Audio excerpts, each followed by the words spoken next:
Think America's biggest retail chains are too enormous, too iconic, too familiar to ever fall. Think again, because beneath the surface of daily life, a quiet retail apocalypse is unfolding in 2025, one store closure at a time. Over the past year, thousands of locations across the country have gone dark. Parking lots once packed on weekends are now empty slabs of concrete, entire aisles of American life. Discount stores, grocery chains, pharmacies, even fast food restaurants. They're thinning out in ways this country hasn't seen in decades. This isn't just about profit and loss. It's about the shrinking middle class, the rising cost of living, and the feeling that everyday America is becoming harder to afford. From inflation to wage pressure, from organized retail theft costing the industry more than $112 billion, to online habits that hollow out local communities. The forces squeezing retailers today are bigger than any single brand. And the most shocking part? The collapse isn't happening at the margins. It's hitting the stores Americans depend on the most. Chains that fed us, clothed us, employed us, and rooted entire neighborhoods. They're now cutting locations, cutting hours, or quietly preparing to disappear from cities and small towns alike. In this countdown, we're breaking down the 10 major retail chains struggling the hardest across the United States, based on closures, financial pressure, shifting consumer behavior, and what those changes mean for everyday life. Some of these brands are shrinking fast. Others are fighting to survive. And by the time we reach number one, you may look at your own neighborhood differently. Stay with us, because by the end of this video, you'll know which stores are fading first, why it's happening, and how the next wave of U.S. store closures could hit closer to home than you think. Number 10, Big Lots. For decades, Big Lots was the quiet sanctuary of America's budget-minded households, a place where a living room makeover didn't require a second mortgage, a 50% off sofa, a cheap rug for the hallway, a few small comforts that made a home feel warm without draining a paycheck. But by 2025, that image has shattered. The chain that once survived by helping families stretch every dollar is now fighting for its own survival. In 2024 alone, Big Lots shuttered more than 500 stores. A closure wave so large it became one of the biggest retail wipeouts of the year. By the end of that same year, the company filed for Chapter 11 bankruptcy and announced plans to liquidate the remainder of its nationwide footprint. For a chain built on discount shopping, the irony is hard to miss. Big Lots didn't collapse because people stopped wanting cheap goods. It collapsed because even the cheapest goods became too expensive for the customers who depended on them the most. As rents, insurance, utilities, and shipping costs soared, Big Lots found itself trapped between rising expenses and declining demand. Shoppers who once filled carts with low-cost furniture and seasonal decor now pick up only bare essentials: paper towels, snacks, maybe a single household item if the price feels manageable. Inflation didn't just squeeze profits. It squeezed the joy out of small purchases that once made this store feel like a treasure hunt. In dozens of communities, the closures feel personal. Older residents talk about wandering aisles where staff knew their names. Employees describe the gut punch of showing up one morning to find store closing banners draped across the windows. And landlords in smaller towns quietly admit that once Big Lots leaves, it may take years before anyone else can fill a space that large. What's disappearing isn't simply a discount chain. It's a lifeline for middle-income and fixed-income Americans who already feel the rising cost of everyday life. And as Big Lots fades from the retail map, a deeper question emerges. If even discount stores can't survive inflation, what happens to the chains built entirely on low prices? Number 9. Dollar General. Dollar General was once seen as the safety net of America's working class, a place where $5 could still buy dinner, cleaning supplies, and a little peace of mind.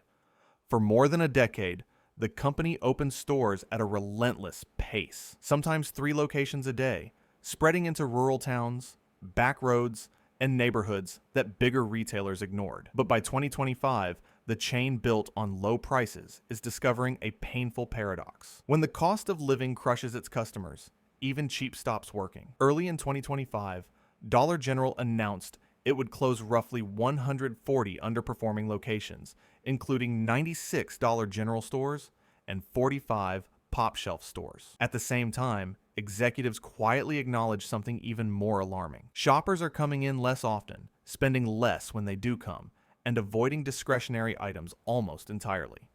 A store once filled with cheap household goods and impulse buys now sees customers walking out with only the bare minimum: bread, soap, a box of cereal if the price hasn't jumped since last week. The core customer Dollar General relied on, lower income households, has been hit hardest by rising rent, utilities, and groceries. When someone says a dollar store doesn't feel like a dollar store anymore, it isn't just a complaint.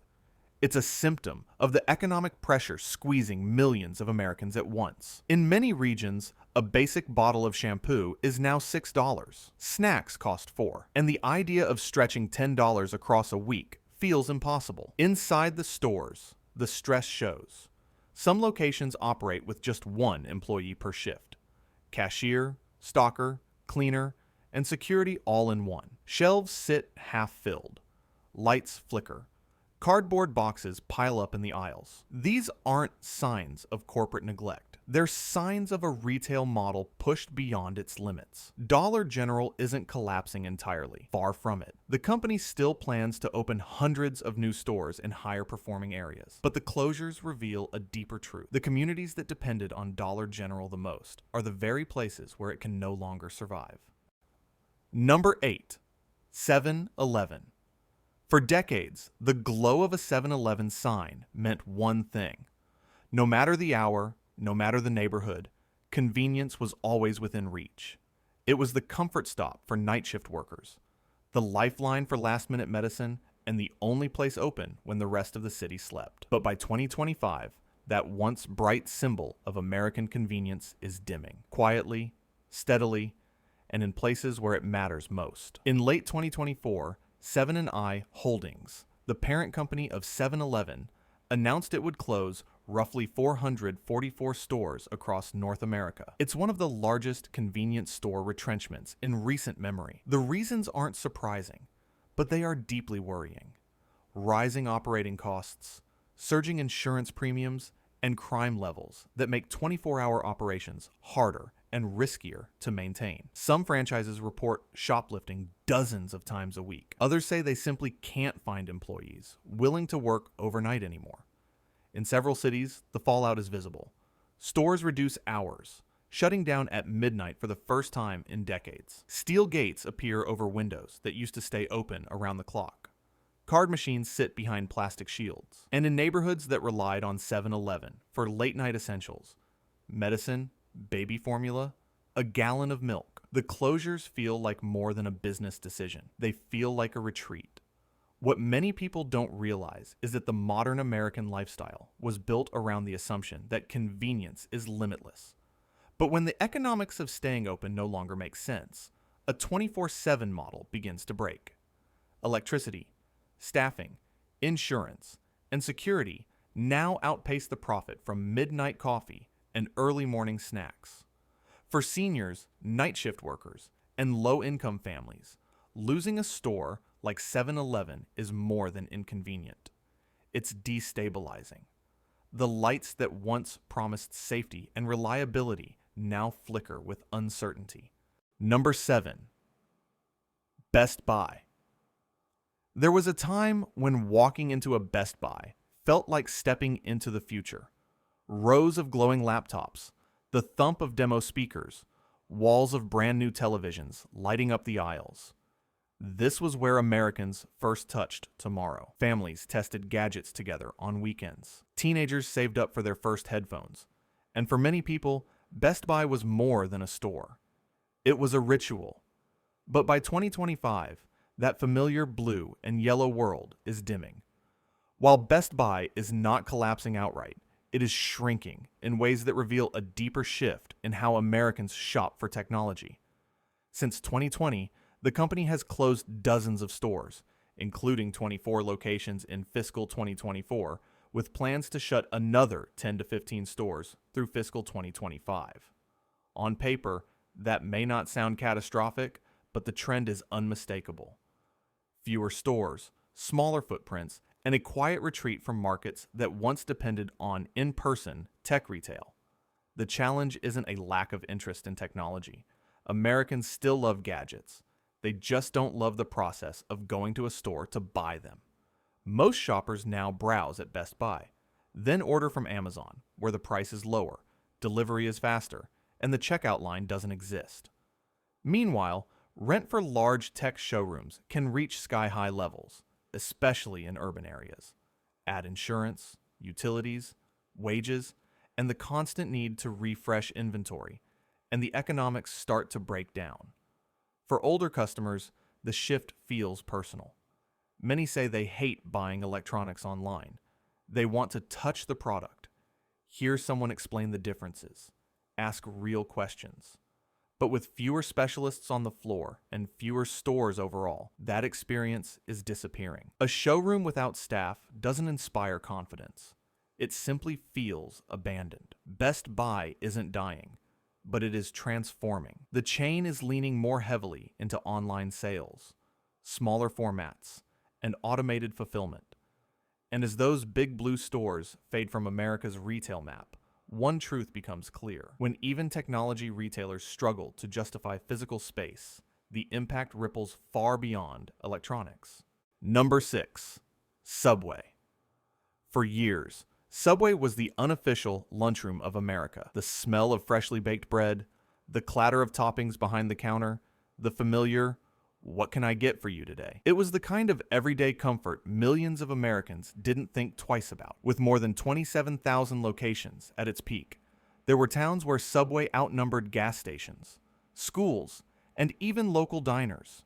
It was fast, predictable, and everywhere. But by 2025, that once unstoppable sandwich empire is shrinking at a pace few expected. In 2024 alone, Subway closed more than 600 U.S. locations, pushing its national footprint below 20,000 stores for the first time in decades. Compared with its peak in the mid-2010s, the chain has now lost over 7,600 locations, a stunning reversal for what was once the world's largest restaurant brand. The causes run deeper than simple competition. Customers complain that quality isn't what it used to be. Bread that feels less fresh, vegetables that don't look as crisp, employees too burned out to care. Overexpansion left many shops competing with each other for the same dollar, forcing franchise owners into razor-thin margins, and, in some cases, bankruptcy. Meanwhile, Americans' tastes have shifted. People want food that feels real, local, and crafted, not a formula repeated thousands of times a day. Yet the most striking change isn't in the menu. It's in the mood. Many longtime customers say the experience has become impersonal. A viewer once wrote, "Subway used to feel warm. Now it just feels tired." And that sentiment echoes across thousands of stores.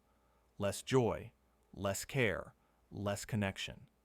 Subway's parent company is trying to reinvent the chain with streamlined menus, franchise consolidation, and updated store designs. But whether that's enough to reverse nearly a decade of decline is still unclear. What's certain is this: the sandwich shop that once defined quick American meals is now struggling to define its place in a country that's moved on.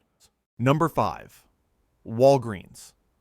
For decades, Walgreens was the heartbeat of countless American neighborhoods. It was the place you stopped for a prescription refill, grabbed a few essentials on the way home, or picked up cold medicine late at night. In many towns, especially rural ones, the local Walgreens wasn't just a store. It was the closest thing to dependable healthcare within miles. But by 2025, that sense of reliability is slipping away. In late 2024, Walgreens announced one of the largest pharmacy retrenchments in U.S. history. Around 1,200 stores will close over a 3-year period, roughly 14% of its nationwide footprint. About 500 locations are expected to shut down in 2025 alone. For a chain with more than 8,700 stores, the message is clear. The old pharmacy model no longer works everywhere. The pressures are piling up from every direction. Rent and insurance costs continue to rise. Pharmacy wages have climbed sharply as staffing shortages spread across the healthcare system. And theft, once a minor inconvenience, has grown into a financial threat that corporations can no longer ignore. At some Walgreens stores, shelves sit behind plexiglass. In others, entire aisles are locked, turning quick errands into long waits for staff assistance. Ironically, these security measures often push customers away, shrinking the very sales the company needs to stay afloat. The human impact is immediate. In parts of Arizona, Ohio, and the rural South, seniors now drive 20 miles or more for their prescriptions. One 69-year-old customer said, "I don't know how to order medicine online. I just want to talk to a pharmacist." That small sentence captures a bigger truth. For millions of Americans, a pharmacy isn't just a store. It's the last physical place where care still feels personal. Walgreens calls the closures a strategic reset, but for communities losing their only nearby pharmacy, it feels more like a retreat, one that leaves behind quiet, anxious spaces where certainty used to be. Number 4. Macy's. For generations, Macy's was more than a department store. It was an experience. The sparkling holiday displays, the escalators gliding past endless racks of clothing, the iconic red star glowing above city streets. Families made memories there. Teenagers bought their first suits there. For many Americans, Macy's wasn't just a place to shop. It was a ritual stitched into the fabric of growing up. But by 2025, that tradition is fading, like the last lights of a long holiday season. In early 2024, Macy's announced a sweeping restructuring plan that would reshape the company entirely. Over 150 underperforming locations are scheduled to close within 3 years, including 66 stores shutting down in 2025 alone. This isn't a minor trim. It's a retreat from entire regions, suburbs, malls, and downtown districts where Macy's once stood as an anchor, drawing crowds and defining the retail identity of entire communities. Inside many stores still open today, the decline feels visible. Wide aisles with sparse merchandise, clearance racks multiplying across floors. Lighting that once felt warm now feels tired. Employees describe the mood as quiet, like a museum, and some have spoken about the emotional moment of lowering the Macy's sign for the last time. "It felt like America was losing a piece of itself," one worker said. "The reasons for the decline are familiar but powerful. Online shopping redefined convenience. Rising rent and labor costs pushed department stores into impossible territory. And consumers who once visited Macy's weekly now think twice about every discretionary purchase." Even the iconic holiday rush, the biggest retail moment of the year, can no longer guarantee the crowds it once drew. As Macy's transforms, some former locations are being converted into apartments, offices, fulfillment centers, or even schools. It's a sign of the times. What once symbolized aspiration is now being repurposed for practicality. The question isn't whether Macy's will survive. It's whether the version that survives will still feel like the Macy's Americans remember. And for millions of people, that answer already feels like no. Number 3. Kroger has long been the dependable backbone of American grocery shopping. For millions of families, it's where the weekly routine begins. Fresh produce, a box of cereal, a quick stop for dinner ingredients after work. In many suburbs and mid-sized cities, Kroger isn't just a supermarket. It's the anchor of daily life. But by 2025, even this grocery giant is feeling the squeeze of an economy where everything costs more, and loyalty isn't what it used to be. While Kroger still reports modest sales and profit growth, the pressure beneath the surface is unmistakable. Labor costs have climbed. Insurance and utilities grow more expensive each year. Freight and food inflation continue to erode margins. And the company's ambitious plan to merge with Albertsons, a deal worth roughly $25 billion and intended to create a stronger, more efficient supermarket network, was blocked by federal regulators. What was supposed to be a lifeline has become a limbo, leaving hundreds of stores uncertain about their future across states like California, Illinois, and Washington. Kroger has begun quietly closing or consolidating locations, focusing only on the strongest markets. Some of these closures don't make national headlines, but they leave behind a familiar scene: empty parking lots, shuttered entrances, hiring signs that were never taken down, and neighborhoods where the only grocery option just disappeared. Customers who once shopped weekly now come less often, calculating every mile of gas and every item in the cart. Some switch to discount chains, like Aldi. Others order online to save time and avoid impulse spending. Even longtime loyal customers say the same thing. Groceries feel more expensive, and trips feel less meaningful. Inside the stores, employees describe shorter shifts, fewer colleagues on duty, and a sense that the old grocery model, big floors, big staff, big inventory, is becoming harder to sustain. Kroger isn't collapsing, but it is tightening, trimming, and rethinking its entire structure. The supermarket that once felt like a cornerstone of American stability is now just another retailer navigating the same cost pressures, shrinking margins, and changing behaviors, reshaping the entire industry. And for families who depend on affordable groceries close to home, that shift is anything but reassuring. Number 2, fast food chains. For generations, America ran on fast food. It was the unofficial fuel of busy families, late-night workers, long road trips, and childhood weekends. A quick burger, a cheap soda, a familiar menu. Fast food wasn't glamorous, but it was dependable. It fit the rhythm of American life. But by 2025, that rhythm is breaking, and the cracks are showing across the country. The biggest change is simple. Fast food is no longer cheap. Between 2019 and 2024, menu prices at major chains like McDonald's and Burger King climbed around 40%, driven by rising wages, higher ingredient costs, and the most persistent inflation in a generation. Meals that once felt affordable are now pushing $10 or $12. Families who used to grab takeout once a week now think twice. And young adults who grew up on dollar menus say the value simply isn't there anymore. This shift is hitting restaurants hard. Across the U.S., hundreds of fast food locations have quietly shut down as traffic slows and operating expenses soar. Franchise owners report that electricity bills, rent, and insurance have climbed sharply, while customers are ordering fewer combos and more single items. Even the introduction of $5 meal deals, an attempt to lure back budget-conscious diners, hasn't fully reversed the trend. But the decline isn't just economic. It's emotional. For many Americans, fast food has lost its soul. The experience feels more automated, more rushed, more disconnected. A 60-year-old customer described it best. "Taking my kids to McDonald's used to feel like a treat. Now, it just feels empty." That sense of fading joy, of a ritual becoming a transaction, is reshaping how the country eats. Meanwhile, younger generations prefer healthier, local, or boutique-style options. Middle-aged consumers are more aware of long-term health risks, and older adults simply crave real meals, not hurried calories sandwiched between exhausting workdays. Fast food isn't disappearing entirely, but it is losing the cultural dominance it held for 50 years.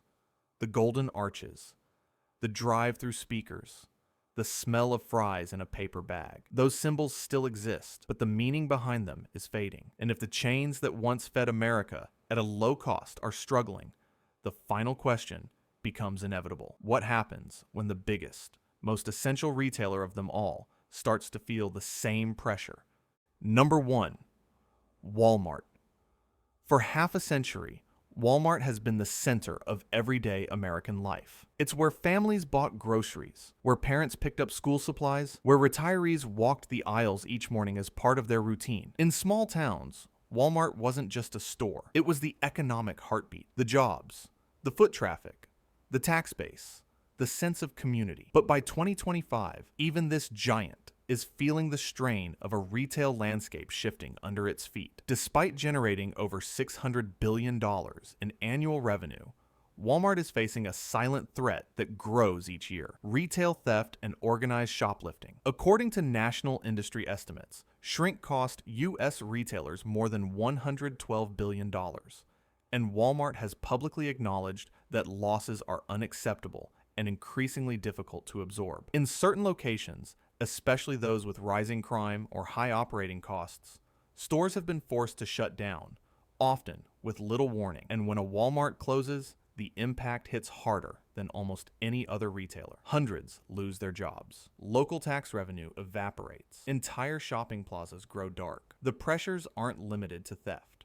Wage increases, higher utility bills, surging insurance premiums, and the cost of securing massive stores all eat into profit margins. At the same time, customers, especially middle-income households, are tightening their spending, making fewer trips, and shifting toward online orders. Walmart's answer has been to invest heavily in automation, robotics, and AI-powered logistics.